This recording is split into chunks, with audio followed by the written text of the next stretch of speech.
Hi, and welcome to the T Word. My name is Justine Thomas. And my name's Gareth Thomas. So, Gareth, should a teacher have been sacked for saying to some school children that England is a Christian country? Good question. Well, yeah, because I've read about this story. He was initially suspended, wasn't he? And then he was sacked at the start of this year. But yeah, I mean, we're in a territory now. People throw. I think it's really lazy. People throw about this. What they always say, oh, everything's Orwellian, everything's 1984. Do you know what I mean? It's a really lazy thing to say. Something it just gets overquoted all the time. But it Maybe is there's literally. just a lot. Yeah, but there's a lot of 1984 about at the moment. This is what I'm saying. It literally, we are getting into, like, genuinely now getting into an era of the thought police. The fact that the UK, well, England is a Christian country is fact. I mean, there's nothing controversial about that statement. I think what happened originally is, he'd caught the Muslim pupils washing their feet in the sinks in the toilets, and he'd reprimanded them about it.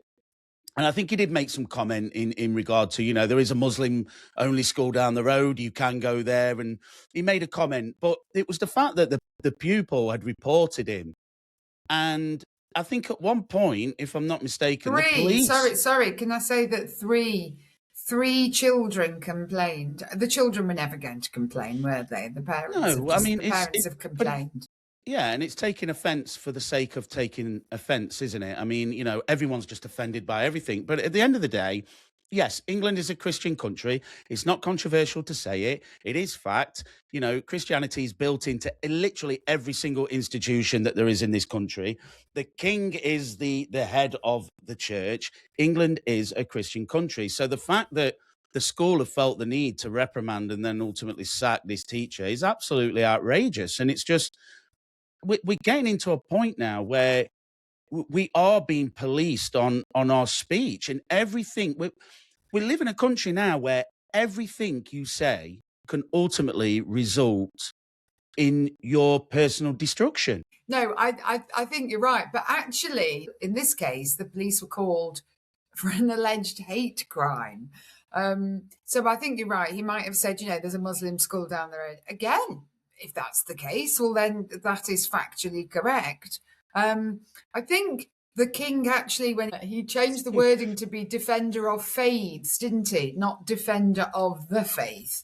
And I know that, he has been criticised for doing things around Eid and these things. And, if he wants to be defender of faiths, that's absolutely fine. But he is the titular head of Parliament, isn't he? And he is also the head of the Church of England. I just don't understand why the police got involved. I think it's another case of police overreach. You're probably dithering around, not knowing what to do, how to react to it, constantly overreacting to everything that's said.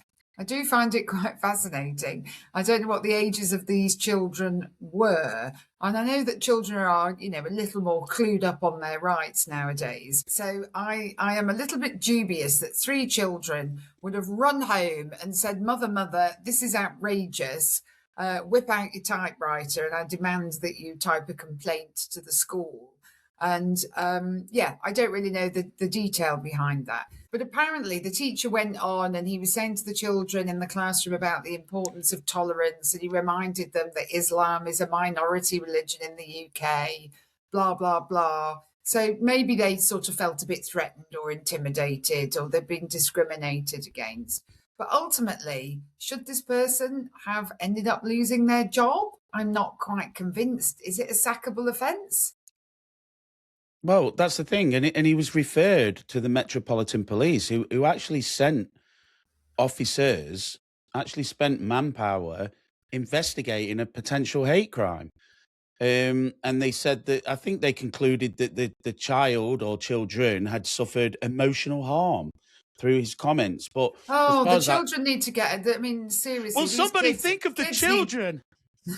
These kids need to toughen up a bit, quite frankly. I mean, look, I don't know the full details of what happened, other than he was actually sacked by the school, that I do know. He was referred to the safeguarding board, that I do know, and he was actually investigated by the Metropolitan Police for some kind of public order offence or hate crime. But that investigation was subsequently dropped and he hasn't faced any charges. But you're right. And it's important to note as well. It's important to note that it was a non-faith school as well. So this wasn't, a Christian school or an Islamic school. This was a non-faith school that did have amenities for people who wanted to pray. So if you want to pray X amount of times a day, they did have those facilities for the children as well. So again, it's a non-faith school, and the teacher is like the king spitting facts. So it's very strange, and it's to coin the phrase Orwellian. I mean, I've read 1984, and it's a terrible book. It's a very hard read, but it is we are getting to that kind of point where you get up in the morning and the alarm clock's going to talk to you, and Keir Starmer's going to be coming out and telling you your lesson for the day and what you can and can't say, or he's going to be analysing what you said the day before and seeing if you passed the test or whether you need to go into solitary confinement or something. Literally, that's where we are, and it's as though I wish Keir Starmer would go into solitary confinement. Well, yeah, self-inflicted solitary confinement. Well, he is. He is in solitary confinement. Just leave, Keir. Well, he is. It's called being abroad because he's just never here. Yes. So that's his solitary confinement. Never here, Keir. Yeah. Sure, it's literally like the state education system now has just been captured by these left-leaning people who just. Well, I think that's been going on for a long time. So I think it's just symptomatic of the whole institutional capture since Blair came into government, and in terms of the progressive left. And the fact that institutions, we've got all the old quangos and all of these things, we've allowed all of these institutions to become infected with this ideology, all under the banner of be kind, be inclusive, isn't it nice? And I think when it all sort of started, people thought, well, this is very nice, being kind to all these people, including all of these people. And yes, it's all marvellous, but actually it's become more like a deep infection of the state. And now the state is infecting the population with the very infection that a few people injected to it in the first place. And that's what's happened to the police. That's what's happened to the education system. And again, these safeguarding boards, they were set up in the wake of the Sower murders and the two little girls who were murdered there. But ultimately, again, you've got these bodies that are making decisions about people's lives based on not any act of criminality. How on earth, if you're supposed he hasn't broke the law, has he? He hasn't broke the law. But as you say, apparently he's subjected the children to some kind of emotional harm or damage. I mean, do me a favour. On a daily basis, children are subjected to some kind of emotional harm or damage because of how they perceive the world. Now, I'm not saying it's the right thing. And of course, we don't want children to be emotionally harmed or damaged, but quite frankly, hearing something that you think, well, that doesn't sound right, or I don't think that's very nice, or I don't agree with that, or, oh, my parents don't agree with that. I struggle to see how that's emotionally harming or damaging in and of itself, other than the fact that what's really emotionally harming and damaging is that we are insulating children from any kind of debate, conversation then, or hearing anything that's factual, that doesn't chime with what their parents want their children to hear. So I'm very pleased to hear that this teacher is now working elsewhere, that the safeguarding ban has been lifted. But it's very similar to the other case, the man from the Rhondda Valley, Jamie Michael, who is the ex-Marine, who was actually prosecuted and, if you remember, was acquitted of basically a free speech offence, and the jury acquitted him after 17 minutes, and rightly so, in my opinion. But then the safeguarding board got involved at his local football club and said he wasn't allowed to coach the football anymore because some parent had complained about him.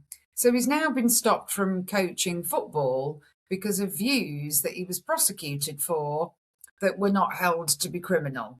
So basically what we're saying is, it sounds to me at face value that any parent, because it's always seems to be other parents doing these boards, to me, based on these two cases, it feels like they're being manipulated to support the requirements of other parents to ensure that only their views are ever heard in their child's education or in their child's pastoral events, whether it's football, rugby, or whatever it is.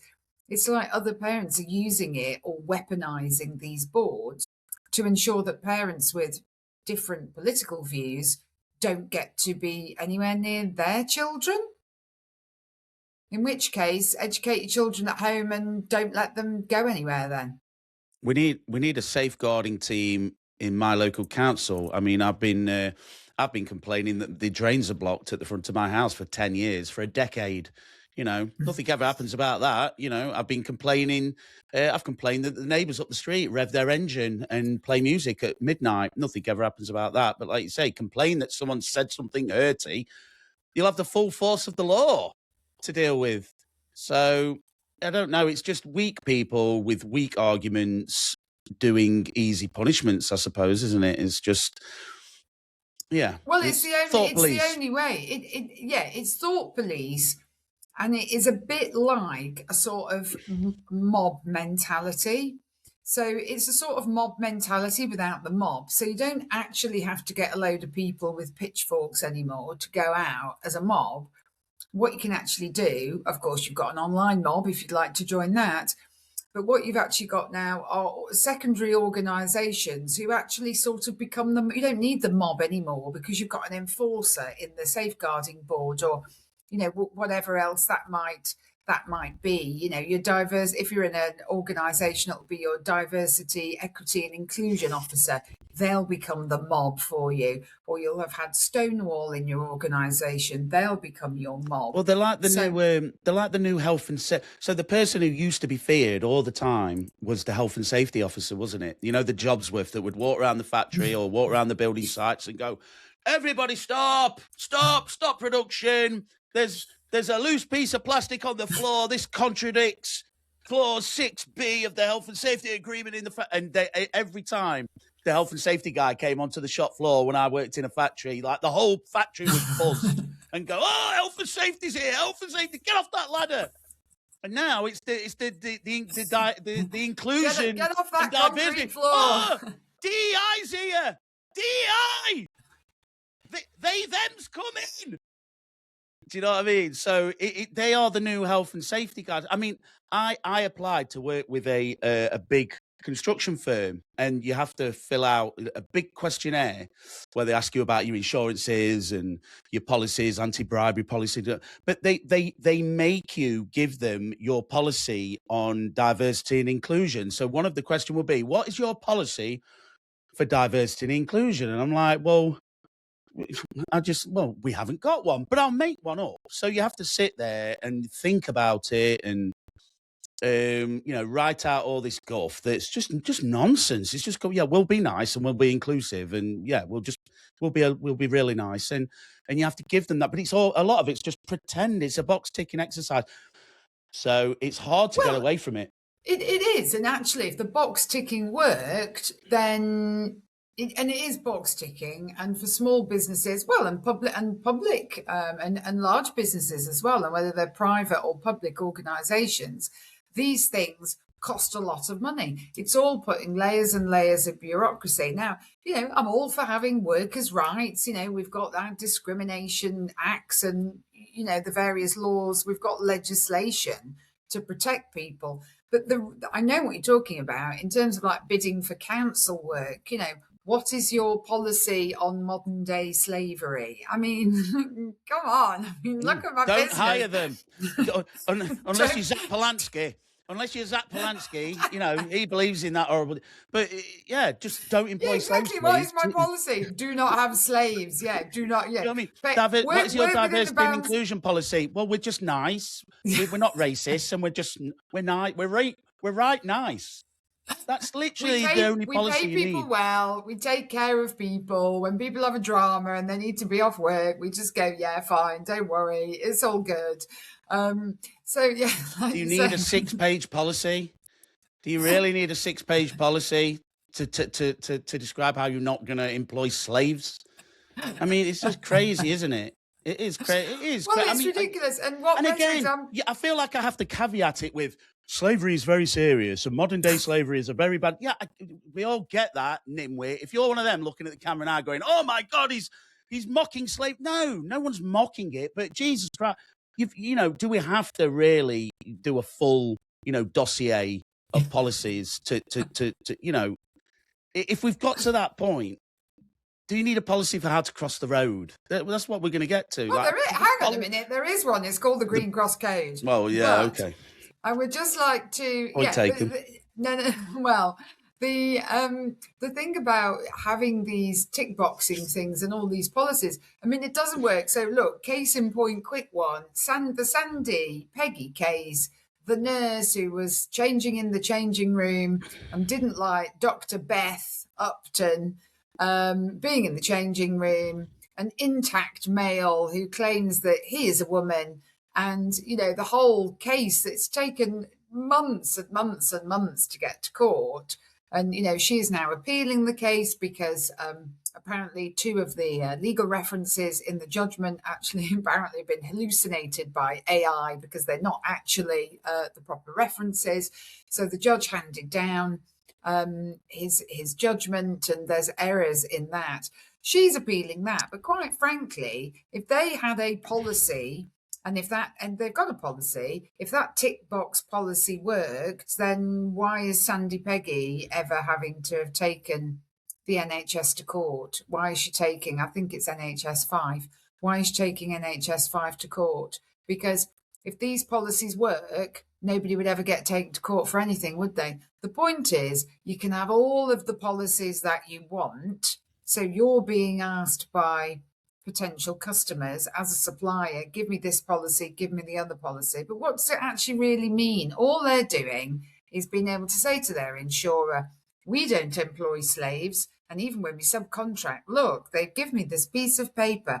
They don't employ slaves either. Thank you for watching The T Word. I hope you've enjoyed the show. If you did enjoy it, please give us a like. And if you would like to see us again, then please do click subscribe and come back for more.